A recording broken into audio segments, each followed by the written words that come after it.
Hi lacrosse fans, welcome back to episode number 26 of the Sticks and Picks Lacrosse podcast presented by Lacrosse Unlimited.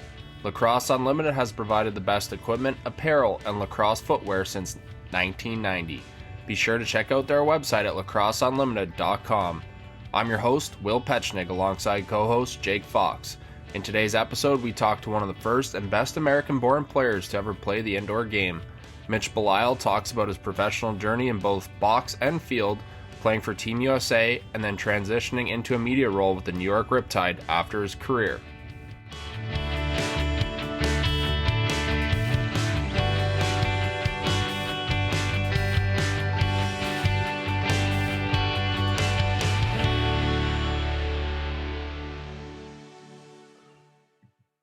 From the floor to the press box, he's had an incredible lacrosse career. He was a first-team All-American and Defender of the Year in his senior season at Cornell University, one of the top players during his playing career in the MLL, primarily with the Boston Cannons.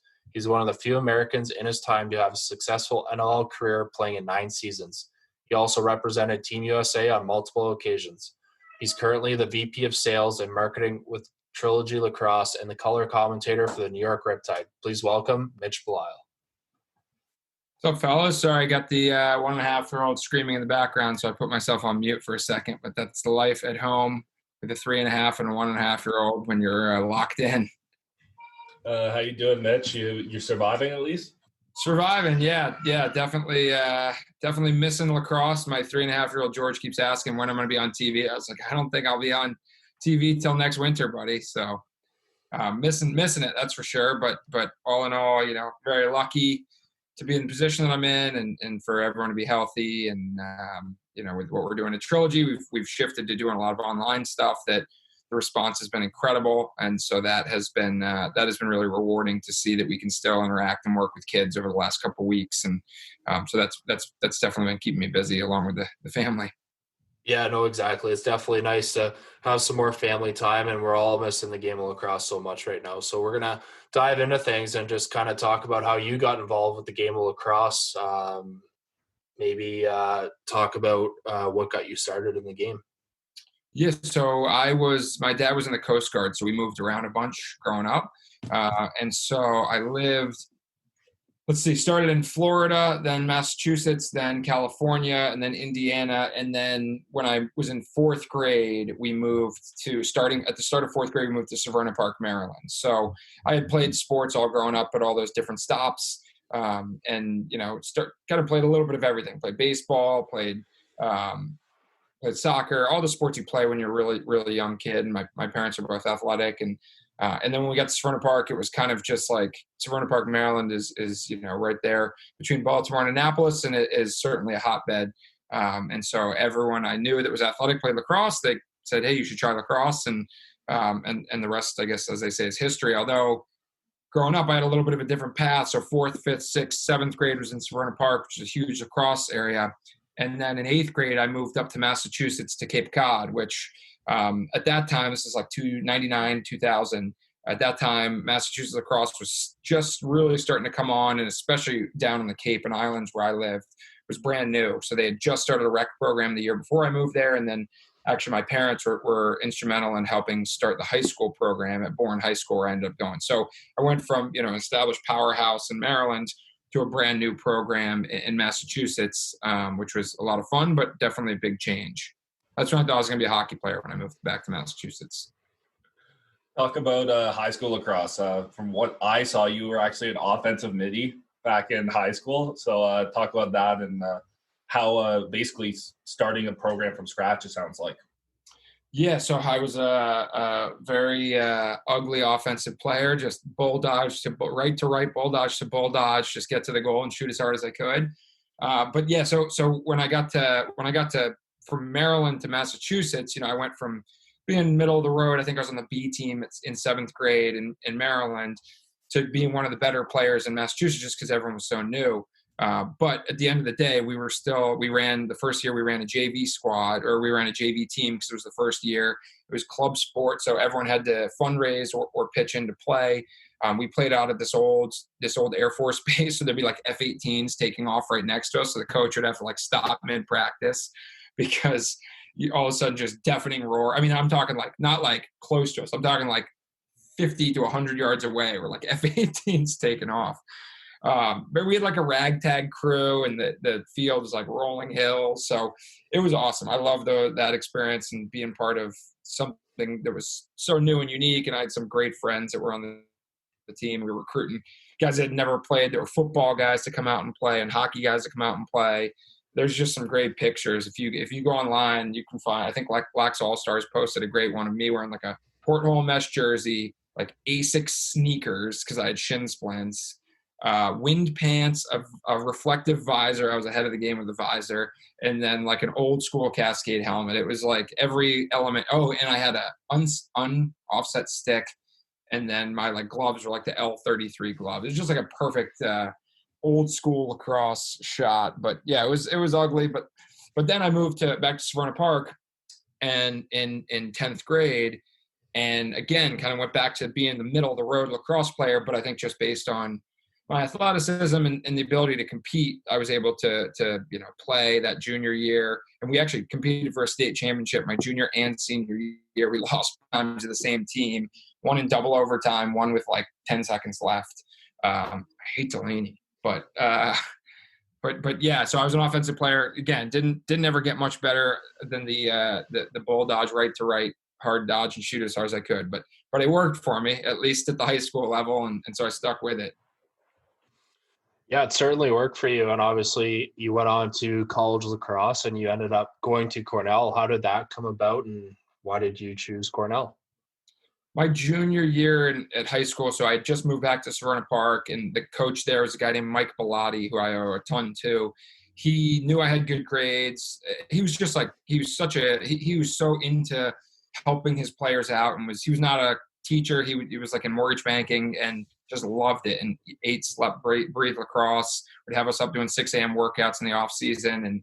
And he got into Coach Tambroni, who was at Cornell's year, and just said, hey, this is a kid you got to see. It's like, he's still raw, but he can compete. And it was really that between my junior and senior summer, I had a couple different showcases in Maryland and did well at one of them. And I think got on their radar, and that was really my road. And I went on all five. This was a time when official visits were a thing. So my senior year fall, I had 5 official visits. So 5 weekends where I went to a college, spent the weekend, and it was like the best time of my life. One of the top 5 or top couple weekends I've ever had.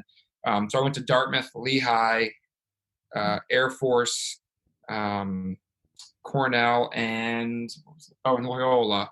And I went to Cornell first, and pretty much right away it was like, I'm going to Cornell. But then I was like, but it was so much fun. I got to go check out these other schools and do this. They're paying for me to come out and have a great weekend. So went to all 5. Right after the 5th one, I said, I'm going to Cornell. And that was kind of the seal of the deal.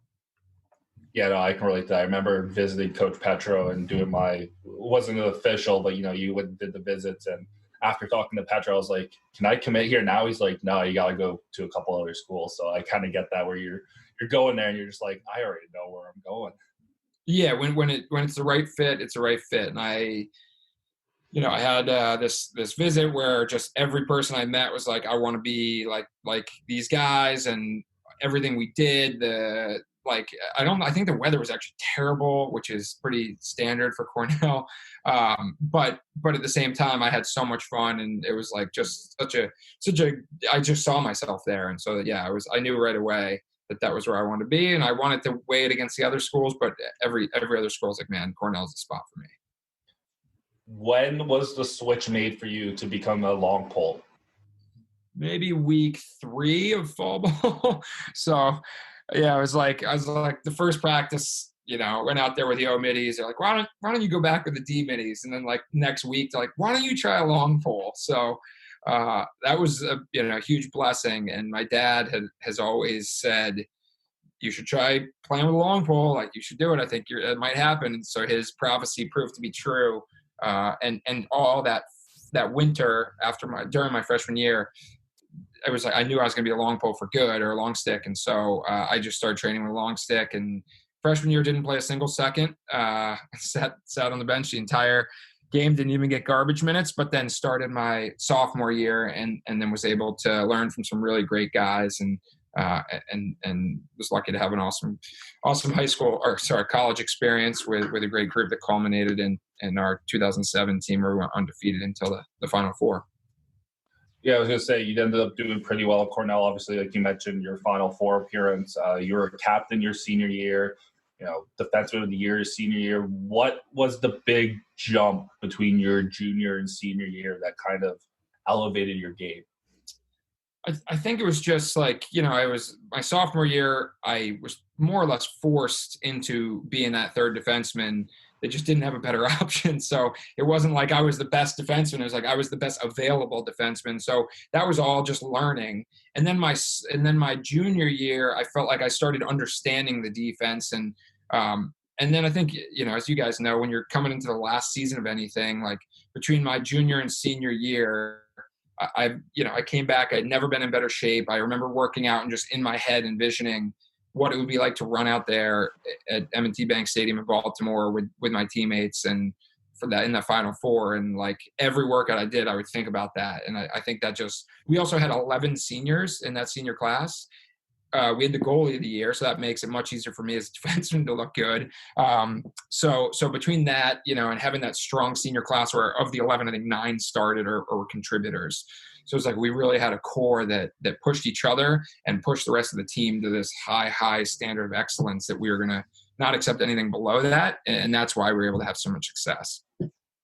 What did the Schmeiser Award mean to you as being named the nation's top defender? I can imagine there's a long history of pretty good guys who have won that. So what did that mean to you personally? I think it was just like I didn't know what it was. It was not on my radar because I had never imagined that would be something that I'd be in the running for ever. And let alone even my senior year when I was so laser focused on making it to the Final Four. So I'm trying to think. I don't even remember. I guess they must have told me I was nominated, but I still was like, oh, I'm not going to win this. And then when I won it, I was like, it was really just shock and also just a testament to, like I said, when you're get the goalie of the year behind you, like I think it's pretty easy to look really good when every shot gets gobbled up by him. So Matt McMonagle definitely kind of laid that one up on a platter for me. But yeah, it was really meaningful. There's another guy, Chris Kane at Cornell, that had won it back in '78. So to win that almost 30 years later was bring it back to Cornell almost 30 years later was really special. And then you look at, like you said, the lineage of guys who have won it in the past and the guys that I've gotten to know in the pros since then who have won it. It's really cool and fun to like run a camp and you're like, oh wow, there's 3 or 4 guys that won this same award all working together. Fast forward a few years and you were named to the Cornell Athletic Hall of Fame. I guess I can imagine that was a good feeling for you to have your name and Cornell legacy kind of enshrined. How'd that feel? Yeah, that history is of the richest, like from Hopkins. I mean, Hopkins, Cornell, Maryland. There's probably 5 to 10 programs that have that rich tradition and history that everyone knows. And Cornell has gotten back to that big stage, but for a while they were down a little bit. But back in the 70s, Cornell was the team, and with winning national championships, and there's guys like Mike French and Goldstein and Eamon McEnany, they're just legendary. So to be in that company, and then you look at Cornell athletics as a whole, some of the hockey players that are in there with the Ken Drydens and the Joe Newendykes, and then a couple of the football guys from back in the day. It's really, really special. And then of course, obviously the teammates. I mentioned Matt McMonagle. He was inducted with me, and then Max Seabald a few years later. And so it's been really cool and special, and something I think most excited about to go back and show my kids, when they're old enough to appreciate it. I guess I'll bring up more modern day. Obviously, the Cornell head coach is now the Hopkins head coach, and Coach Milliman, and a former player now is Busick is now the intern head coach or the head coach. How excited are you for Cornell's future? Obviously, Jeff Teed and Clark Peterson recently being there and kind of leading the way. How excited are you to watch Cornell, and how has it changed from being, when you were there to now watching the development of the game? You'll See, it's funny, Jake. You're probably still at the point where you're pretty connected to the guys on the team, right? And you go through that for 3 years, and then you start doing your own thing, and you just don't know any of the kids that came in, so it gets a little weird. But at the same time, the Cornell tradition is so rich, and I feel like this team I've just gotten to know a little bit more recently, I guess, through some of the alumni outreach stuff that they've done. And my parents actually moved back up to Ithaca 2 years ago. So it was I was so excited about this season. I mean, that's where for those guys it's so devastating. But then for us as alumni and fans, it's, you feel like you have such a great opportunity to get to that big stage again. And for that to be taken away from them is such a bummer. I mean, for everyone, but in terms of like looking at the future, I think I'm happy for Coach Melliman and for Hopkins. I think he was great and just bought into the culture at Cornell that we had all bought into back when I was playing. But with that, like Jordan Stevens and Connor Busick lived that culture for 4 years. And so I think there's no one better to lead those guys. They're both young, but I have a great relationship with both of them and have the utmost trust that they can, like I said, they live, eat, breathe, sleep, that culture. And that's something that I think is why we've had so much success since the 70s. Yeah, exactly. And I mean that Hall of Fame induction into Cornell athletics is definitely well-deserving. And you had a hell of a NCAA career, and you said it was because you're a goalie, but when you have the best defender in front of you, I think that kind of helps him out as well too. So we're going to get into a little fun here. We're going to do our word association game. So Jake's going to say one word, and you got to come up with a player or anyone involved in the game of lacrosse that first comes to mind. You can explain why, or you don't have to. Yeah, let me get a quick Rolodex. Let me think through everyone in the game. Okay. All right, I'm good. I was going to say, pull your color commentator sheet out and get ready to go here. I'm bored. All right, the first word is GOAT, greatest of all time. I'm gonna go with John Tavares. We'll go indoor, and I think I just saw some on Twitter today. I don't know if it's his birthday. Powell gave him a shout out, but he was. I mean, the craziest story is I was in an elevator. I was like 10 years old, playing a hockey tournament in Buffalo, going up, and Tavares was in the elevator. My dad was like, "Hey, he's playing the Bandits game we're going to tonight." Talked to him for a little bit, and that was when I was 10, before I was even really playing lacrosse. And then, fast forward 20 years later, I'm cross-checking him and then playing against him as he's coaching. So wild, just the legendary career that he had. He backdoored me for like 3 goals when he was 40 years old. I'm like, that's legendary status. The next word's leader. Dan Dawson. Dan Dawson is one of my all-time favorite captains that I've played for and with. He just gets it on and off the floor. I feel like he's one of the best at leading the way in what he does, but also in like bringing guys together off the floor and personalities and understanding how that dynamic works. The next word is goals.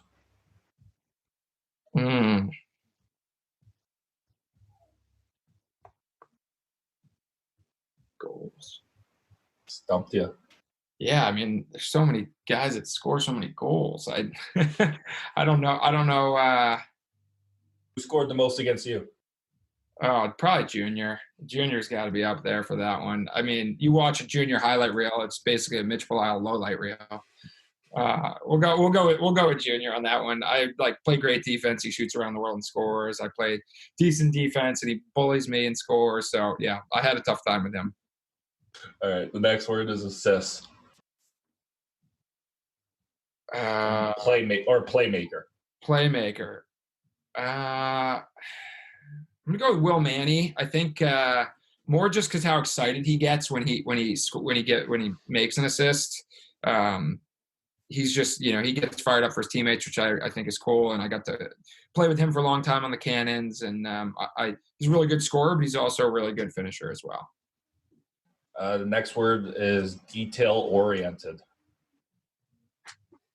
Probably Jeff Tambroni, my coach at Cornell, who's at Penn State now. I think he probably instilled that in us, and then secondary or kind of related to that is Tom Howley, who was our strength and conditioning coach at Cornell. And put those guys hand in hand. Like if you made a mistake, you knew you made that mistake, and you were not going to make that mistake again. The next word is water bug.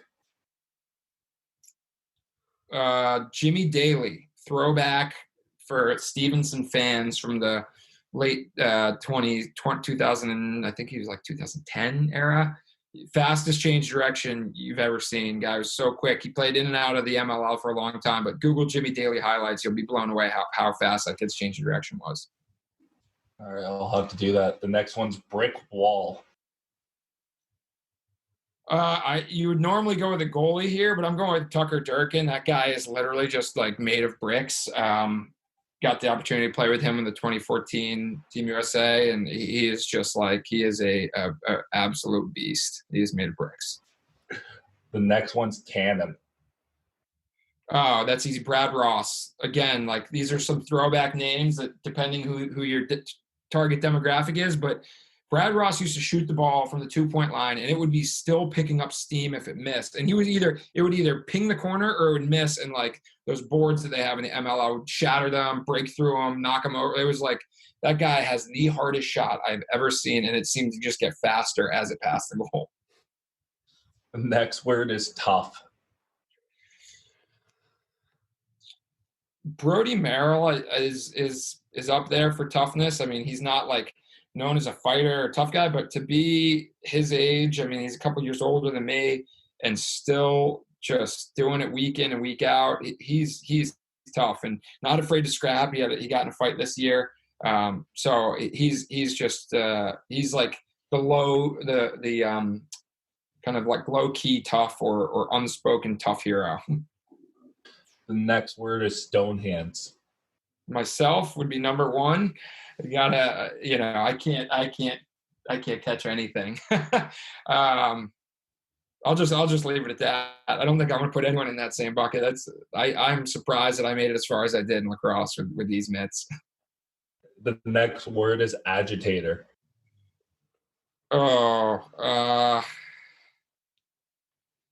There's some good ones. The Unterstein brothers, probably the best agitators. Steven Berger's in that mix. Guys that you just love on your team and hate when they're not on your team. I'd say those guys, the Untersteins or Steven Berger, are guys that I played with and against. And man, did I like being with them as opposed to against them. Being a color commentator, my next question for you is future star. I mean, I got to go with a hometown kid, Tyson Gibson. He's going to be a stud, and I'm bummed that we didn't get to see him play more this year. But I think he's got all the tools and the pedigree, and he seems like just a great kid off the floor. And so everything I've heard is positive about his work ethic, and then what I saw on the floor was obviously was pretty special at times. So I think with the right continued development and tools around him, he's going to be a special player. Next word is team.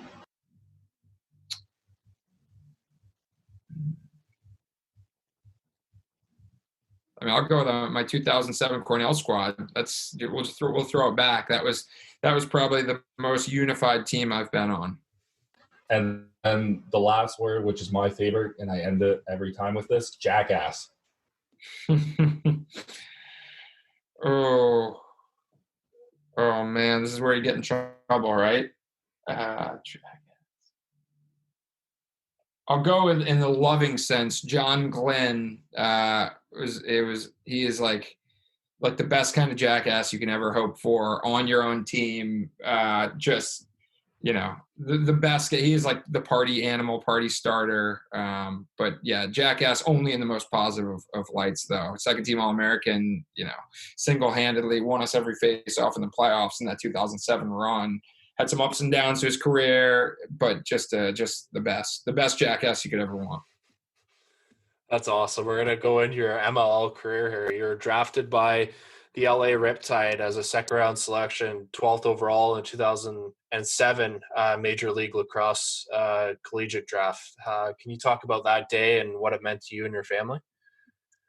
That was a unique situation. They did this combine thing. So it was like a weekend at Stony Brook, and we did a combine. We played in a game with MLL rules because we talked about this on our Trilogy Lacrosse Theater podcast, that people forget how different the college and the pro game were back then, where they had the horn on sidelines and it was just so much slower pace. There was no shot clock. So the transition from college to pro actually was like a pretty big jump and a big difference. So they had this combine game, and Matt Strebel was our coach because he had been a longtime veteran in the ML, and he was like, "You should play short stick. You should try some short stick. Show teams you can play short stick." So I have him to thank for getting into MLL, and also him to blame for making me play short stick for like 5 more years as a D-midi in the MLL. But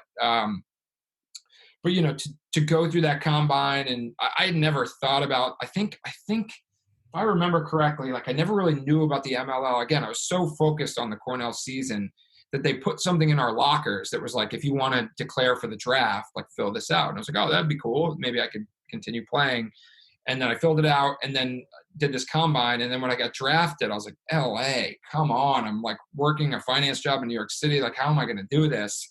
But it ended up being a huge blessing in disguise. We had an incredible you asked about team. I said the 2007 Cornell team. That 2007 and 2008 summer LA Riptide teams, those were like just behind that Cornell team. We had just an unbelievable group of guys, and competed for the championship my first year in 2007, and then 2008 lost in the semifinals. But yeah, it was we were treated first class. I lived in Hermosa Beach, California. The second year, it was a really, really great experience. And the draft was something that was pretty special and cool, and especially that weekend was long. And then we did the same thing for the NLL. We did a combine in Denver. I'd never played box before. Did this combine in Denver, and I've never been more smoked in my entire life than after a weekend of box lacrosse, having never played. They like put us through a beep test, conditioning drills, and then we played like 2 or 3 scrimmages. Both hamstrings. I think when I got called, I was like limping up because I could barely move. My feet were just blisters. But yeah, that maybe I'm jumping ahead here. What was it like playing for LA? Because obviously they haven't had a lacrosse team in a while, and you always hear rumors, and the PLL has been pushing LA quite a bit. So what was it like playing in LA for that fan base? It was great. The fans were super loyal. It was a weird. It's really spread out, so that's kind of weird. And where we played was not necessarily the hotbed of lacrosse. It was almost between 2 hotbeds. There's like Orange County down south, and then there's like the LA proper up north, and we were kind of in between those two. But the fans that came out were diehards, and like I said, the group of guys that we had on that team, the staff that we had. John Tucker was a coach. GW Mix ran the team, and then our equipment guy Brian Eisenberg, I ended up being really close with, and went on a cross country trip with him. So we just had a great group, and like I said, that second year I actually moved out there and was doing camps and playing for them, and that was an awesome summer. You eventually made it to Boston, where you played most of your career. How did you end up staying so consistently in Boston and the league, especially at that time where everybody was getting moved? There's a lot of expansion and moving of teams. How come you ended up being so consistently in Boston? How'd that work out?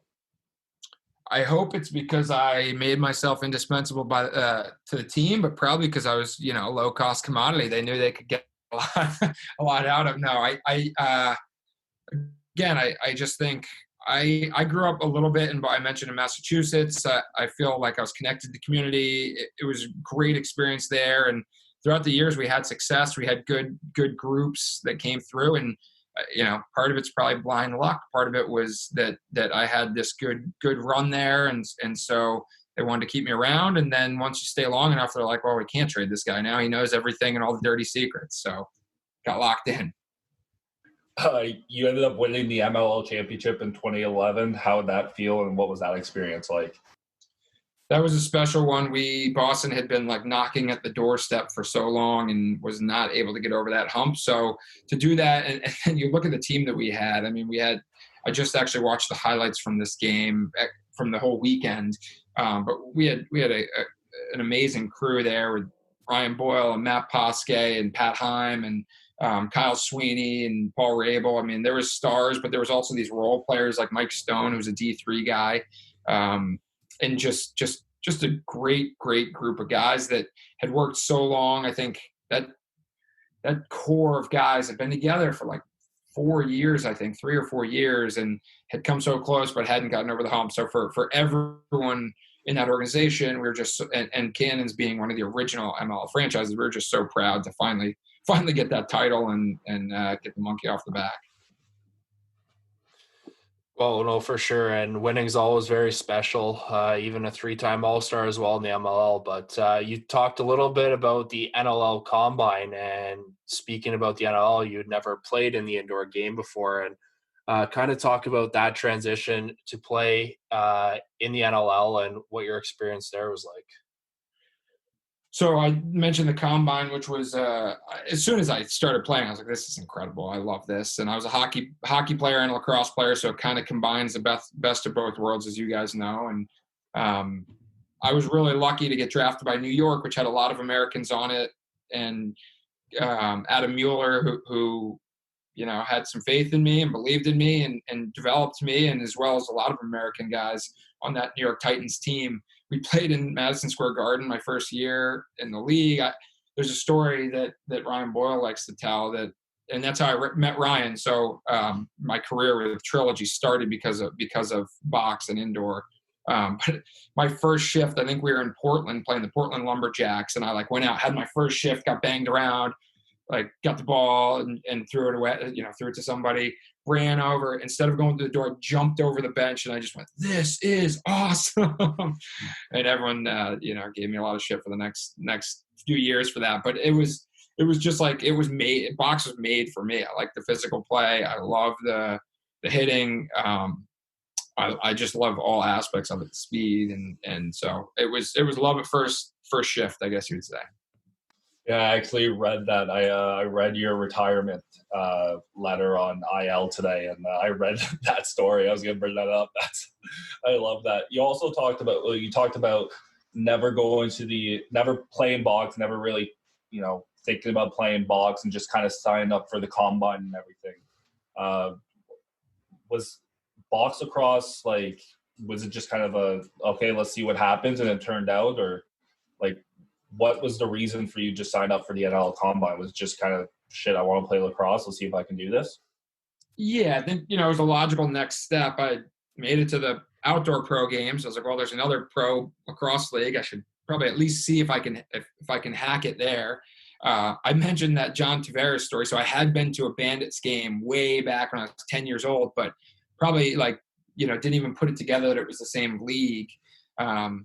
But yeah, I figured at worst case, I go out and I have this weekend experience, and if I don't get picked up, I don't get picked up. And I had a corporate job, so I didn't know if I was definitely going to be able to play anyway. And man, I'm glad I went to that combine. I think I roomed with Kevin Ross. Kevin Ross was my roommate at that, and ended up being teammates with him years later with the Minnesota Swarm. And so it's awesome. I mean, you guys know the relationships you build in lacrosse and I mentioned it in that article. It's like, that's what it's all about, is these experiences and relationships that we build. And so thinking back on all this stuff, I just think about all these fun times that I had, but it was with all these awesome guys that I've gotten to meet over the course of the years. And that's definitely what I miss the most about playing. And even now commentating, it's fun to get to see you guys between the games and before and after. Well, not only were you drafted, you were drafted in the first round, 13th overall. Were you shocked when your name came up that early? Yeah, very shocked. I thought maybe I'd be middle of the pack, but it must have been my beep score. That beep test, I crushed it. And with all the Canadians were like, what is this guy doing, this tryhard doing during the beep test? But maybe that bumped my stock up a little bit. You played for 3 teams, obviously New York, Boston, and then the Minnesota, Georgia Swarm. What fan base was your favorite? I'm going to presume it was Minnesota, but I mean, what fan base? What were the differences, and how'd you enjoy them? Yeah, I think in terms of actual fan bases, Boston was my favorite. I spent so much time there. A lot of my friends were there, so that big hit I had in indoor, that was the opening. That was I think it was the the home opener of the first season back for the Blazers, and every friend I had, my grandparent, everyone I knew from Massachusetts was there. So that was really cool. We lived 100 yards from the state, or from the arena in downtown Boston. So that was one of, I think, that overall experience of being in Boston, playing for Boston. That was one of my favorite times in the NLL, other than winning the championship in 2017 with that crew that we had there. I was going to bring up that hit because I saw that link again today of that hit. Did you celebrate a hit afterwards? It looks like you jumped in the air in excitement. I did. I talked to someone. I said that's the biggest regret from that is that I didn't just go and get the ground ball. But everything else, like I'll defend that until the day I die. It was just a 1 in a million chance, and I put my shoulder right in his chest, and Was that out of the penalty box too? That was. Yep. God only knows what I did that I got a penalty for, but and they didn't put me back in, so it was good. Talk about the like you said, you ended your career, I believe, winning the championship in 2017. What was that feeling like? I can only imagine how excited. And you had been with that organization back in Minnesota and then in the move to Georgia, so you had been there for a while. How was that ending the career on top like that? I mean, it's the best you could ever ask for, other than maybe being the guy who scores the goal.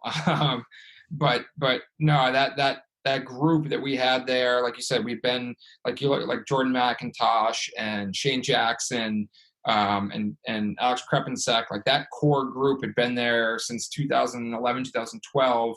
And then we brought in the Thompson brothers over the course of and I talk about this on the broadcast when we play the Swarm, like John Arlotta and the Arlotta family, they have built that team from draft picks. Like every single member of the team is like a top first round draft pick now, which is really cool. And to get to do that with that was just a really special group. And I mean, the way we won it, it was weird. It was like almost anticlimactic because it was so I guess the winning it wasn't, but when we tied it up, if you go back and watch that, and they just replayed it, but like we were down by a goal with 9 seconds left and they had the ball with a timeout. Like we should not have won that game. And I was like, game 3, who knows what's going to happen? But then for us to win that, I just remember being like, that didn't just happen. Like no one on the bench was excited because we were also like, did that really just happen? And then obviously when Miles scored the goal, then it really sank in. And I just took, it was in Saskatchewan, which is one of the coolest places I've ever played. They're like screaming at you, and then you're like walking down the street and you're like, go Rush, but we're really glad that you're here visiting. Like the nicest people ever. But I just remember taking like a long walk around the arena, talking to my wife on the phone and like just trying to soak it all in. But you can only make it last so long. I want to talk kind of modern day because in your times there wasn't too many Americans playing the game. There's a handful, but now more so you're seeing more guys. Connor Kelly, John Randigan, Trevor Baptiste, Matt Rambo, all these guys who are Americans who are really stepping up and becoming Tom Schreiber, obviously, who are stepping up and becoming stars in this league and are really adapting to the box game. What have you seen in the American system that has really led to guys being able to grasp onto the box game sooner and really make an impact rather than, just drafting a guy out of college and then not working out like he used to for a few guys? I think the biggest thing is just the exposure to real box and being able to actually play box growing up. And, more guys have the opportunity. We at Trilogy, we run a box program where we teach box the right way, like the way that you guys grew up playing, as opposed to what it was when I grew up, which was just field nets and an indoor soccer arena where you just played lacrosse indoors and scored 34 goals per team. But I think the opportunity there for kids to learn the game and then also the growth of the NLL has been super, super helpful. As more teams have come online, it gives other guys opportunity to step up and say, hey, I'm an athlete, I want to learn. And luckily there's been a lot of owners and GMs that have been willing to take that chance and develop some guys, and you're seeing it's paying off. Who's one guy in college right now that's American that you think, or a couple guys who can make that jump and be impactful box players? Oh, well, Jake, I think the tough part is I think I'm too out of touch with the college game these days to make a really informed decision there. I've been so focused on my Riptide boys. I haven't spent as much time watching college. So, Jeff Teat is it's going to be really interesting to see what happens with him, but I know he's not American. Yeah, I can't give you I don't know enough about the college guys right now to give you a good answer there. Yeah, no, but guys like Connor Kelly have really become stars in the game right now today, and it's great to see the Americans doing so well in the box lacrosse game. So we're going to get into Connor Kirst, who was at Villanova. I think he's going somewhere for a 5th year. He's not going to be an O guy, but I think he'll play. He's just a huge, physical, tough guy. He might make a team as a tranny or a D guy. But he's a New Jersey guy too. So that's my call. That's my one call there. There we go. There's a good sounding box player right there. We're going to get into our this or that segment. So basically what's going to happen, Jake's going to give you 2 options and you got to pick one. You can explain or you don't have to. All right, let's do it. All right. Coaching or commentating?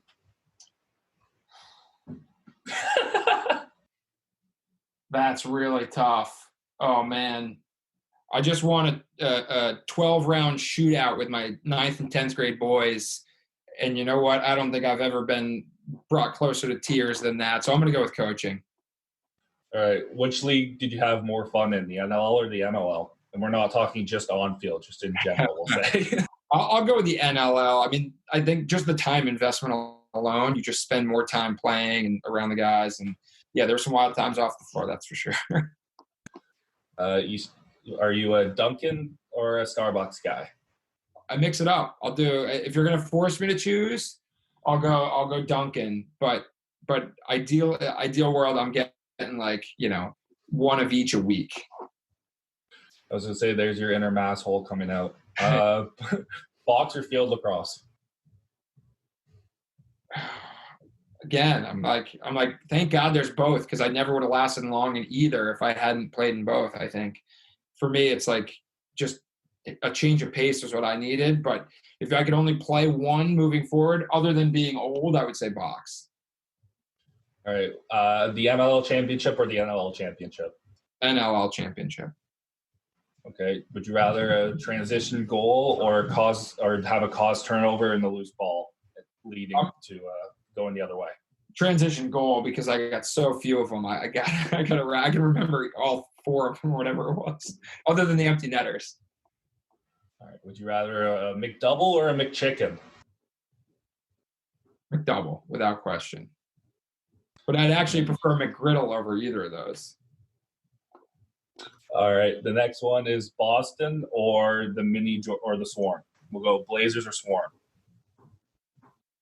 Oh, man. Let's go Blazers over Minnesota Swarm. Georgia Swarm over Blazers. All right. Better Riptide jerseys, LA or New York? LA, without question. I'm sorry to say it, but those throwbacks, I know it could cost me my job, but those throwbacks, I still, to this day, best uniforms in pro sports of all time. You have to hesitate a little bit. No, there's no question. I think the Riptide did like some kind of crossover promotion where they used the ML Riptide logo. I think merch would be flying off the shelves. I do love the New York Riptide logo. Best in the NLL, but not best in the world. LA Riptide has that. All right, and the last one's Chipotle or Qdoba? Chipotle. Has anyone said Qdoba ever? Jake Vaccaro, because he owns a couple. Okay, I literally was gonna say the only way you're saying Qdoba is if you work for Qdoba. So there you go. That's great. We're gonna go into your retirement here and just kind of talk about when it was after the 2007 championship. How did you know that it was time? Why did you make your decision, and kind of what led to it? Well, I've got 2 young kids, and that was by far the biggest piece, is being around to support my wife, and she works full time, and so the weekends are tough, frankly, to be gone the whole weekend. And so 2017, I just had my first son. My first son was a couple months old for that season, so he was around he was actually born the very first game of we watched the Swarm play the Rush in the hospital room. I missed that game, and then played the rest of the season, and we won the championship. So he was like 3-4 months old, maybe 4 or 5 months old when we won. So that was really special to me, and that was kind of like, look, I got to be around, I got to be a dad. And then the MLL, my last year was 2018, and that was when my second son was about to be born in the fall of 2018. So I was like, I'm done, I'm hanging it up. But with this new announcement, guys, you might be the first to hear it. This might be Mitch Belisle comeback season for the PLL for the 20-day season. I might be in for that. I'm going to talk to see if I can declare for the draft on Friday. Oh, that would be great to see you back out there. I mean, it's only a month, right? Yeah, that's what I'm saying. Like that's something my family could get behind. Obviously now working with Trilogy Lacrosse, they've become one of the bigger names in club lacrosse. How'd you get involved with that? How'd that get started? And you obviously kind of mentioned what you guys are into now, but just talk about Trilogy and kind of what your role has become. So Ryan Boyle was on the New York Titans, and so we were teammates. And he said, I was working finance, but they were based in Brooklyn, and it was just Ryan and Rob and Matt Strebel were kind of the three main people. And it was started in 2005, but this was 2008, so 3 years later. So they were still figuring out exactly what that path looked like. And so I came out and helped run a club tryout, actually in West Orange, New Jersey, which is where I live now. And it went great. And so I did a couple more clinics and camps. And then when I ended up leaving the corporate world and doing lacrosse full time, did a bunch of Trilogy camps. And so I got to really know Ryan and then ended up being the third full-time employee between Ryan and Rob, who are the two founders, and myself, and have worn a million different hats doing every different thing you can imagine, from setting up online registration systems to actually executing clinics to cold calling coaches to get them to come to our camps. But now my role is well, now it's complete. Everything's up in the air. Who knows? But no, now I'm head of sales and marketing. So really just making sure that people know who we are, what we do, and come out and get excited about our events. And obviously this year you took on the role as the color commentator for New York Riptide. How'd that come across your work table? So 2 years ago, the first year I retired, so 2018, John Arlotta asked if I'd have interest in doing it for Georgia. And I thought it'd be a great opportunity to just try it. They flew me in for games and I did it, and then would fly home. And I loved it. It was an unbelievable experience to get to watch and talk. I mean, this is what I'm doing anyway, right? I'm watching lacrosse and talking about it with my friends or with my wife. So to get to do that and get paid for it doesn't get much better than that. And so that first year I did it, loved it. But then the second year I was like, I just can't fly to Georgia every other weekend. And so I respectfully declined. And then when the New York opportunity came about, a couple different people reached out to me, including Mark Zinno, who was the play-by-play guy for Georgia, who I'd worked with, which was really nice of him to think of me. And then talk to the Riptide, and the ability to leave my house in the afternoon and get home late at night and the same day was huge. And so it just was the right timing, right opportunity. And I can't say enough good things about the ownership, about my team with Dave Leno is like one of the best in the biz, despite him not being a big lacrosse guy before this year. Now I would say he's like the biggest lacrosse guy there is. And then Danny Wexelman has been awesome. If you peep my Instagram, she's been great with my 3-year-old. She did like an interview with him that's hysterical. But no, I mean, it was an awesome season. I was so bummed to have that cut short. Yeah, no, for sure. It was definitely not the way that we all wanted to see it end, but we're definitely looking forward to when we can all get back to enjoying the game of lacrosse that we love so much. So we're going to end it here on our final segment. It's our referee segment. You've been around the game for a long time, and you've seen a lot of lacrosse officials, and unfortunately there's been a lot of abuse towards officials, especially in the Ontario Lacrosse Association in the last few years. So we're going to ask you who your favorite referee is and why. I think, man, I can tell you my least favorite right off the bat, and I'm sure everyone could, but Ian Garrison, I feel like Ian Garrison, he made the wrong call a lot of times, but at least he stuck to his guns, would explain it. So I feel like he's one guy that was never made the game about himself. And that's one thing that drives me nuts when refs want to inject themselves in the game. So I would say Ian Garrison probably gets my nod of approval as not the worst. Perfect. If there's any advice that you could give. And ultimately, all of these refs are great guys. I've gotten to know them throughout the course of the years, and there's guys that I still hold grudges over. Matt Pelham, in particular, that is a great guy off the field. But if I see him wearing the stripes, I'm not happy. That's awesome. If there's any advice that you could give to current coaches or players, what would you tell them to help make the game easier towards the officials?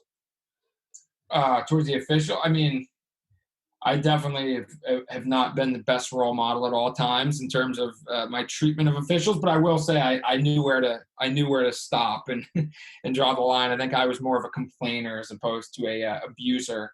But I think the big thing is, like, at the end of the day, everyone's out there trying to make the sport enjoyable, and refs are trying their best. And while sometimes and a lot of times it may feel like they're out to get you, honestly, it's just the heat of the moment. So say your piece and then walk the other way, because you can put in your argument, but then that's it. Yeah, exactly. At the end of the day, the referees have the final decision, and I think it's just best, to respect them at the end of the day, and they do have a tough job. And at the end of the day, officials do make mistakes. They are human just like us. So we do appreciate you coming on here and talking with us, and we wish you the best in all your future lacrosse endeavors. And we hopefully we get to see you out this summer with the PLL season. That'd be interesting. Yeah, I'm gonna have to put the feelers out, see who's interested in an aging, out of shape defenseman that wants to get back in shape in 2.5 months. I think Towers might take you up on it. We'll see. I'll slide into his DMs, show him my workout regimen for the next 2 months. Awesome. Well, thanks for having me on, guys. And it's this pandemic has allowed people to put out some awesome content, and for people to tell their stories. So I appreciate what you guys are doing and what you've both done for the game, both on and off the floor. So keep it up. Thanks, buddy.